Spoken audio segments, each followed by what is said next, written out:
Hello everyone, আশা করি সবাই ভালো আছো। দিন দিন আমাদের উত্তরায় এত সুন্দর সুন্দর রেস্টুরেন্ট তৈরি হচ্ছে যা বলার বাহিরে। প্রত্যেকটা রেস্টুরেন্ট এত সুন্দর ইনোভেটিভ আইডিয়াতে তৈরি করা হচ্ছে, যা খাবার প্রেমী এবং ভ্রমণ প্রেমী উভয়কেই আকর্ষণ করছে। তো কিছুদিন আগে আমি এমনই একটি সুন্দর রেস্টুরেন্টে ঘুরে এসেছি, যেখানে গেলে আপনি প্রাকৃতিক বাতাস উপভোগ করতে পারবেন। অন্যান্য রেস্টুরেন্ট থেকে খুবই আলাদা ছিল। আশেপাশে গাছপালা দিয়ে ভরা ছিল, আর খাবারগুলো আমাদেরকে নিচে সার্ভ করা হচ্ছিল। আর এতটা সুন্দর প্রাকৃতিক পরিবেশ দিয়েই তৈরি করা, আসলে কোনো বিল্ডিংয়ের মধ্যে না রেস্টুরেন্টগুলা। খুবই ভালো লেগেছিল, গাছের সাথে অনেক লাইটস ঝুলছিল।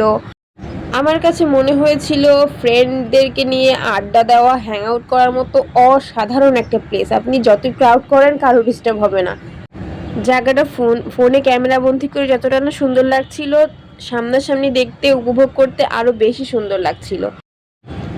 তো ওদের খাবারও মোটামুটি ভালোই ছিল, আমি খেয়েছিলাম, বেশ ভালো লেগেছিল, পরিষ্কার পরিচ্ছন্ন ছিল সব মিলিয়ে। তো আপনারা জায়গাটি ঘুরে দেখে আসতে পারেন।